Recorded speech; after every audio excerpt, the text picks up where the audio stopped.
Okay, we're going to take a look at our second lesson, multiplication of numbers in exponential form. So again, in your journal, we'll start off with your journal first and then move to your lesson worksheet. We have to find out some basic properties of this new concept, raising a number to a power, that we did in the first lesson. There are three simple properties that we will discuss in this lesson and the next lesson. We're going to look at the first two properties in this lesson and take a look at the third property in lesson 3. So the first one, how to multiply different powers of the same number x. So if m and n are positive integers, then what is x to the nth power times x to the nth power? So let's use some numbers. Let's simplify the expression 3 to the 5th power times 3 to the 7th power. Well, again, using our shortcut or shorthand so that we're not repeating the same thing over and over again, we're going to use the shorthand 3 times and then using the ellipsis and then times 3 again, and then showing that we're going to multiply this 5 times so that we're not wasting a whole bunch of space and paper. Times, and then we're going to represent 3 to the 7th power as 3 times the ellipsis times 3, and show that we are multiplying this multiplying this 7 times. Well, if you do that, and if you can't visualize it, then go ahead and write it out. If I have 5 3's here and 7 3's here, then essentially I can put those all together and add those, and we end up with 5 plus 7 times, which is 12. So the 5 here times the 7 here is going to give us a total of 12. So therefore 3 is raised to the power of 5 plus 7, which ultimately is 12. But we're not going to finish these up. We're going to leave it showing the property of 5 plus 7. So in general, if we apply this to any number x, as long as the base is the same, then any positive integer m and n, we can essentially add them together. So whatever the exponent is, add it to the other exponent, and we can show that m plus n would be the total, how many times we are repeating multiplying x, or whatever x is, whatever number that is. And the reason for this, again, using our example up here, is x times itself, and then again showing m times, we don't know how many times that is, but we can replace m with any number, times x again, multiplied by itself, again using the ellipsis, n times, and n can be a different number than m, means that we can add these together, m plus n, and that gives us our simplified x raised to the power of m plus n.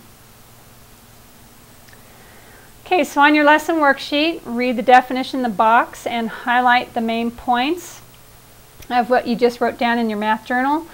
You need to study this and you need to know it. You should be able to do this by memory and put it in long-term memory and also present it. So it's really important that you have this concept clear.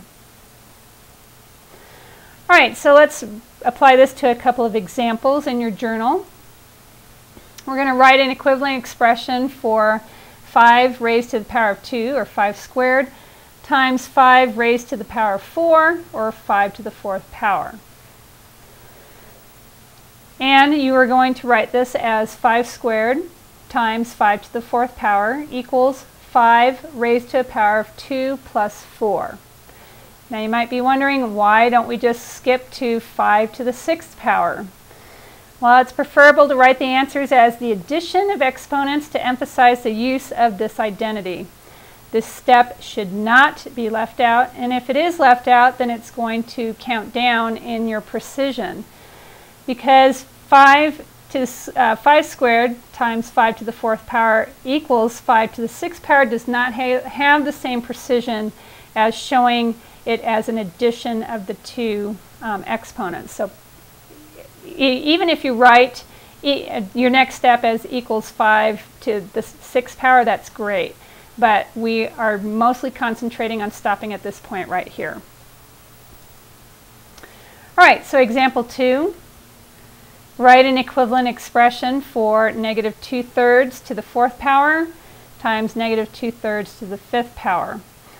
The point you need to pay attention to here is that to remove all ambiguity, bases that contain fractions or negative numbers require parentheses.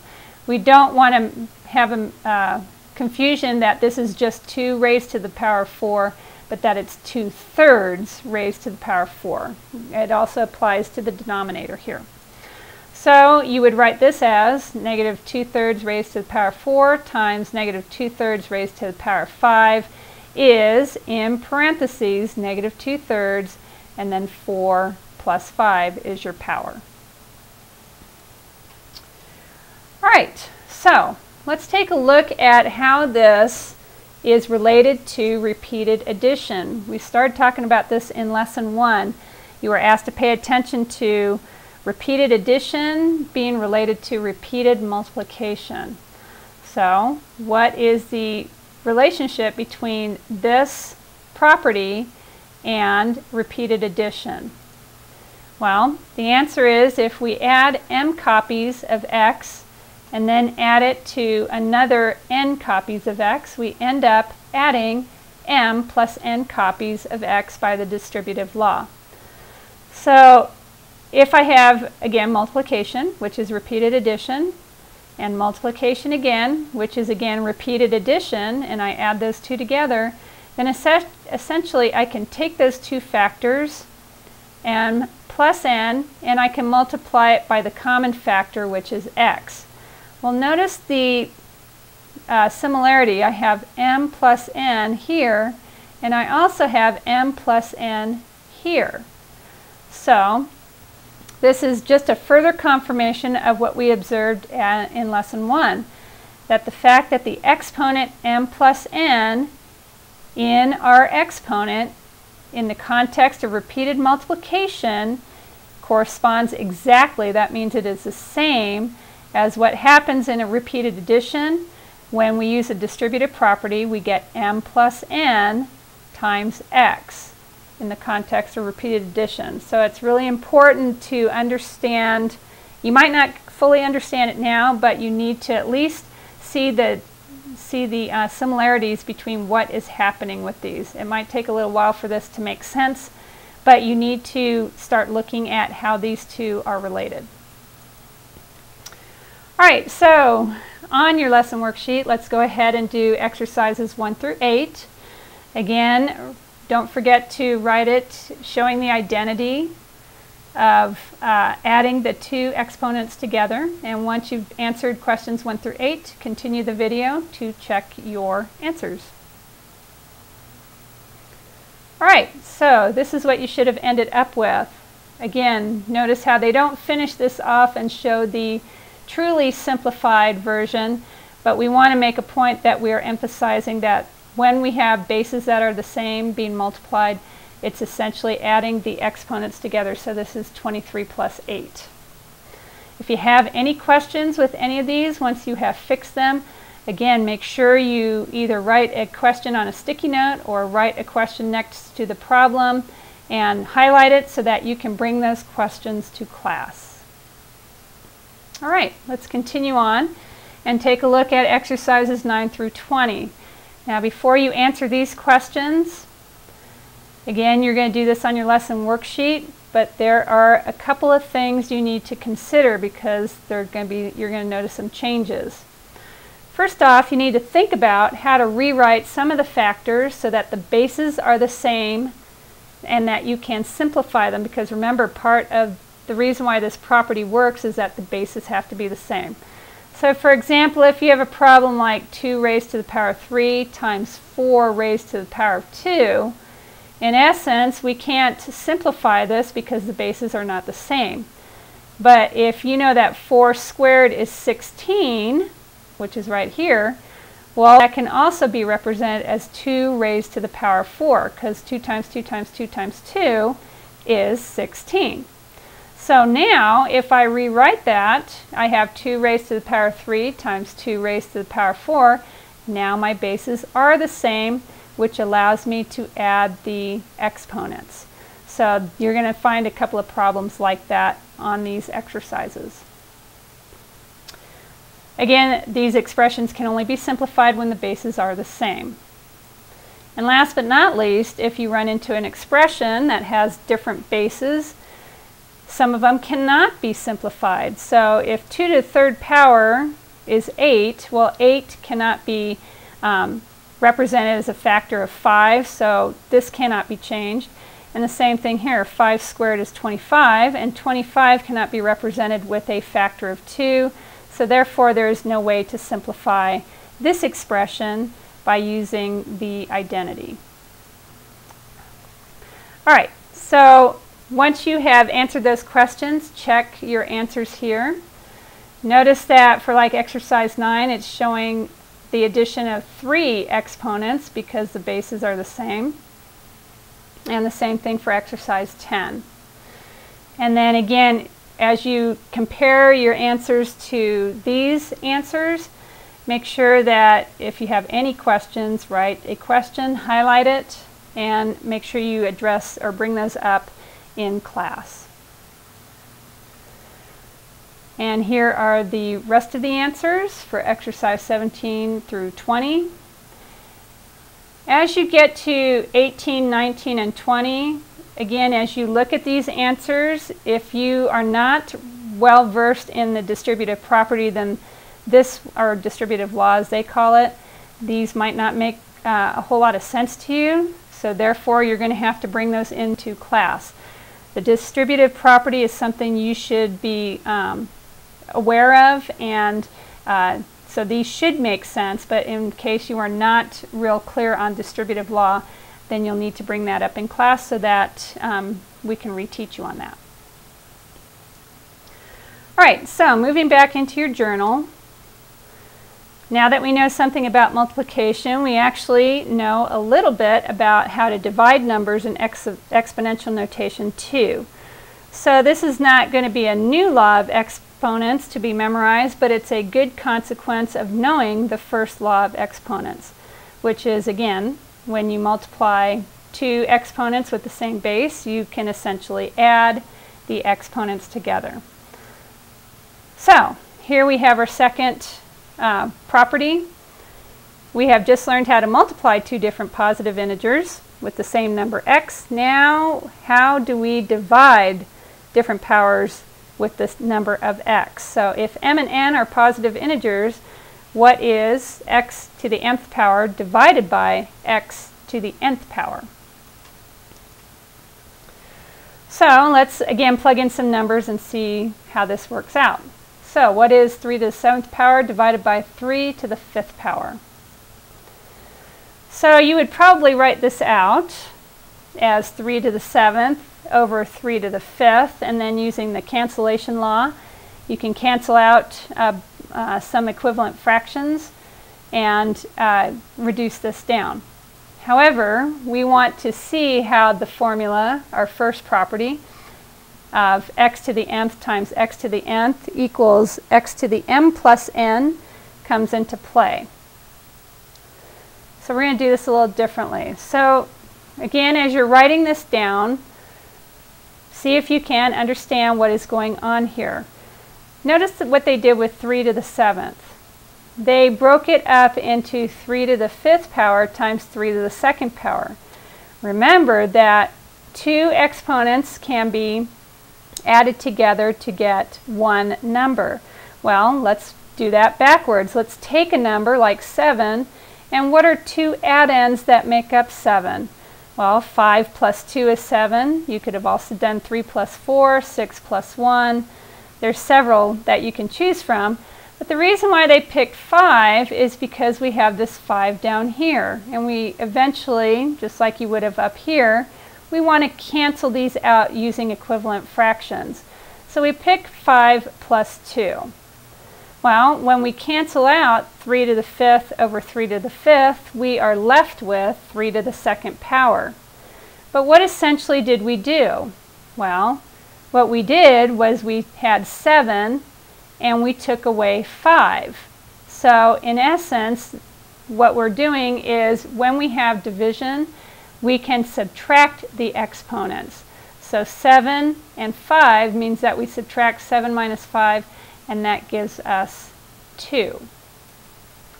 And that is what this is saying, is observe that the exponent 2 and 3 squared is the difference between 7 and 5.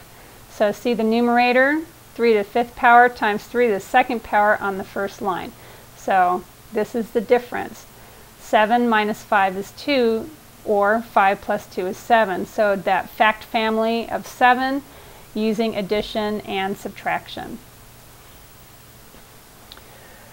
Alright, so in general, if x is a non-zero and m and n are positive integers, then we can subtract if m is greater than n. So if m is a number greater than n, then we can subtract these numbers and it will give us x to m minus n. So since since m is greater than n, okay, because this has to be greater than, then there is a positive integer which we're going to call L, so that m is equal to n plus L.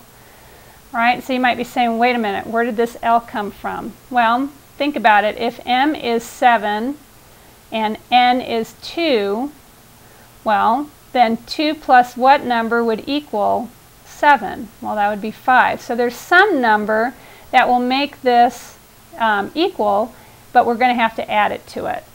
So that's where the n plus L comes in.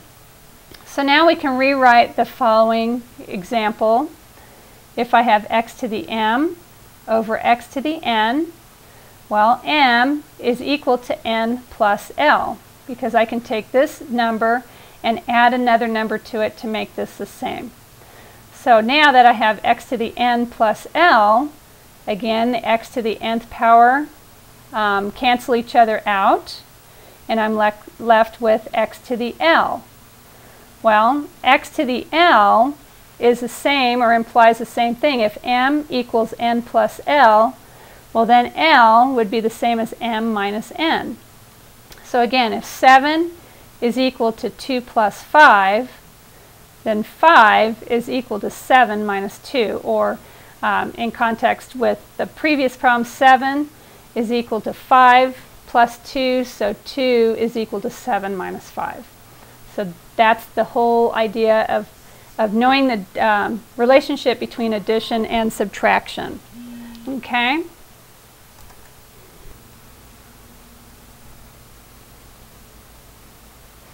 All right, so therefore, m to the nth power divided by m to the nth power is equal to x, and then again subtracting m minus n.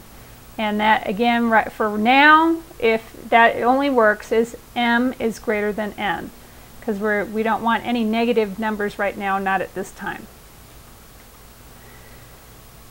And so what is the analog? What is the comparison of this division problem ending up being the subtraction of exponents in the context of repeated addition? So how is this division, which is related to multiplication, the same as repeated addition?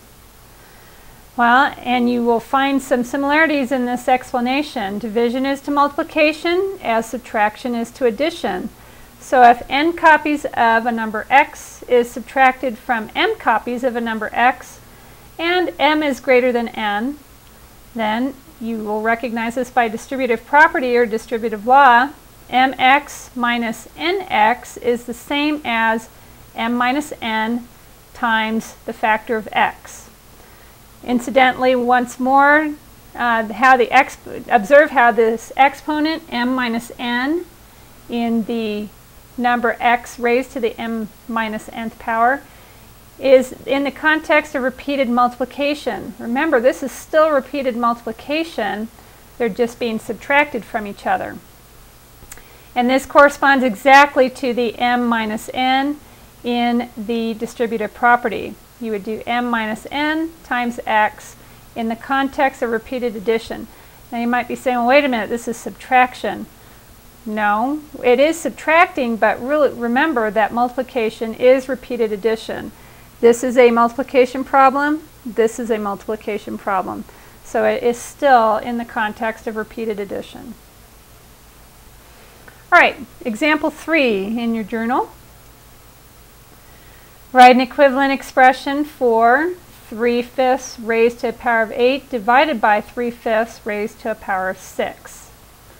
So again, we're not going to write that as one exponent. You want to remember to write the answer as subtraction of exponents to denote the use of the identity. So therefore, your example should look like this.